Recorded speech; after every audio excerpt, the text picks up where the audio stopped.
Hello class, so I want to talk with you about portraiture.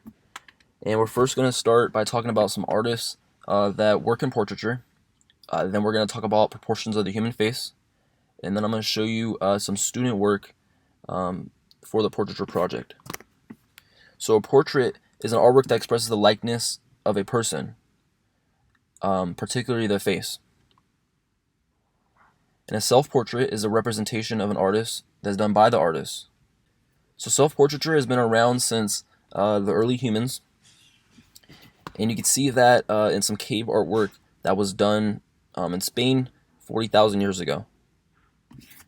So this work to the right was created by the artist spraying pigment over their hand, and when they pulled it away, it left an imprint of their hand.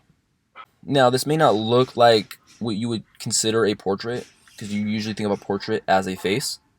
But nonetheless, this shows the likeness of the artist, and we can consider it a form of self-portraiture. Okay, now, it wasn't until the Renaissance that self-portraiture became popular within Western art. And it's because in the Renaissance, art became more focused on the individual. And here's Da Vinci's self-portrait, okay, which he drew in 1512. Okay, Rembrandt is a painter who did many self-portraits, and here's one on the left of him as a young man, and here's one on the right of him as an old man. And I would consider, how difference in expression can suggest a different mood, how difference in lighting can suggest a different mood, how difference in body posture, what does that communicate? The fact that in this work, the artist is turned a little sideways, and in this one, the artist is facing the audience more directly. This is two more portraits by Rembrandt. Another one of them as a young man, and maybe another, and then one on the right of him as, let's say, a middle-aged man. Consider what the effect that expression has on any mood or emotion that's communicated.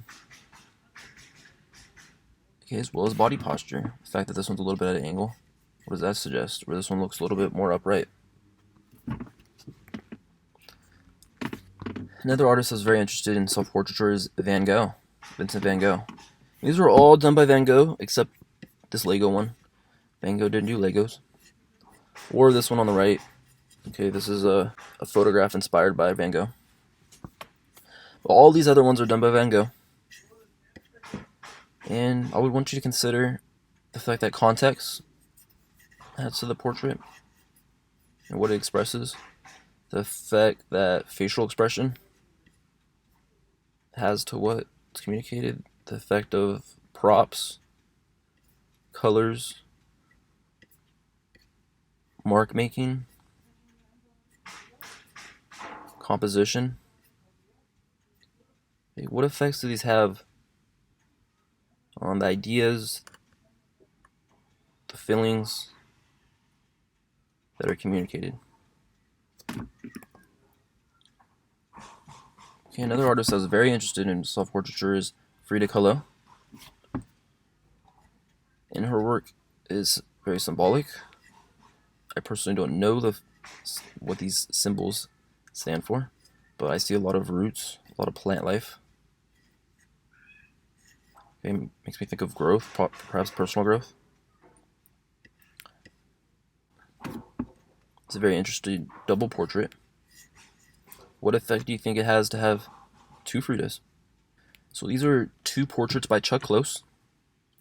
And Chuck Close is a photorealistic painter, which means he makes paintings that look photographic, and they're done from photographic reference. And they're done very large, they're about 6 feet tall, okay, and they're done in this very detailed style. There's one of them is a younger man, and there's one of them is perhaps a middle-aged man. Consider the difference in posture with the position of the face, like something about his face leaning back to me makes him look a little arrogant, or he looks a little more humbled in this one. Here's another work by him. This is in his pixelated style. An artist that's very interested in portraiture, not so much self-portraiture, but portraiture, is Kehinde Wiley. He's an artist that works in a Renaissance style, okay, both in the compositions as well as the way he paints them. And a lot of his work includes, or a lot of his portraits are of African Americans. And, you know, since this is showing the whole body, consider how the position of the body, what does that communicate? You know, what does it mean to have your hand over your heart?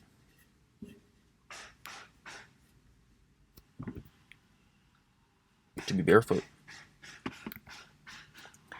Here's a triptych by Kehinde Wiley. So now we have another portrait that has multiples. So what do you think? What effect does it have to have multiple portrayals of an individual?